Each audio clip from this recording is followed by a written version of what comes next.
Hi, Miss Venable here, bringing you a tutorial on the molarity triangle. And we have an equation for molarity. Molarity is like the concentration of a solution. So we kind of need to know two things. We need to know how much solute did you put in it, and that's the stuff that dissolves, and what was the overall volume or size of the solution. And this equation that we're going to use is actually on your reference sheet on page 3 where the equations are, and it's this one. M is molarity, that's the concentration, and it's measured in units called molars. A molar is a mole per liter, but nobody calls it moles per liter. Everybody calls it molars. So anytime we're calculating molarity, we'll put a molar symbol afterwards. Okay, and the numerator is going to have moles of the solute. That's what's dissolving, like the salt that's dissolving. And sometimes we have to calculate that because instead they will give us the grams, but we know how to convert grams to moles, so that's not a problem. The denominator is going to be the liters of the solution, and sometimes they'll give this to us in milliliters, so we'll have to jump the decimal around to convert from milli to a base unit.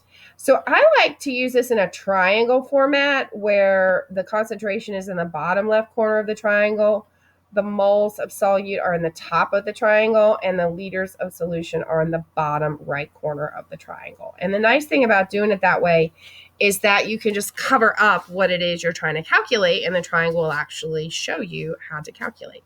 So let's look at an example where we're just trying to find molarity. Notice in the triangle there, I put a question mark on the molarity because that's what we're trying to find. What we need to know is the moles of solute and the volume of solution. And the triangle is telling me that since moles of solute's on top and volume of solution is on bottom, I just divide them.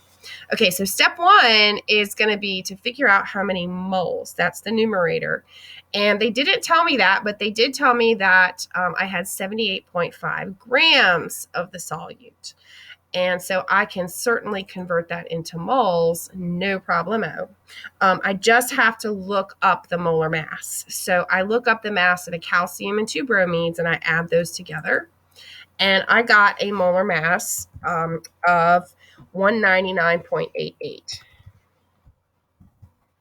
That many grams of calcium bromide will be equivalent to 1 mole.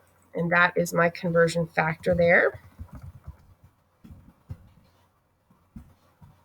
Great. And I can calculate that now. And my calculator says I get 0.39, blah, blah, blah, blah, blah. But I'm going to round that to 3 digits. However, let me say, I am going to leave all of the digits in my calculator because I'm actually going to not round this number because I'm going to use it in another calculation. But we are going to round our final answer to 3 digits in the end. Okay, so leave all the digits in your calculator. Don't clear out your calculator.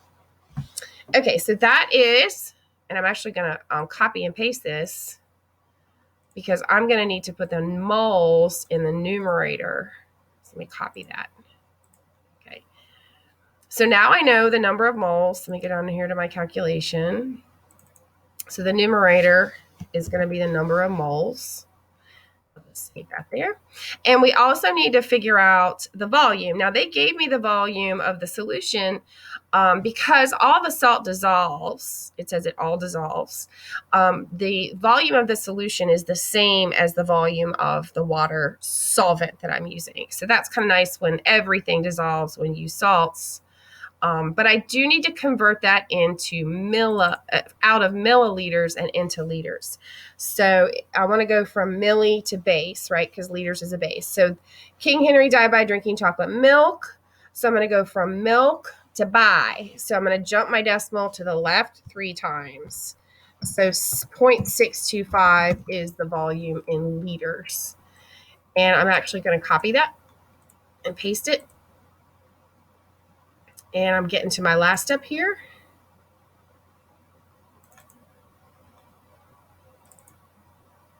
So I'm going to paste in my volume.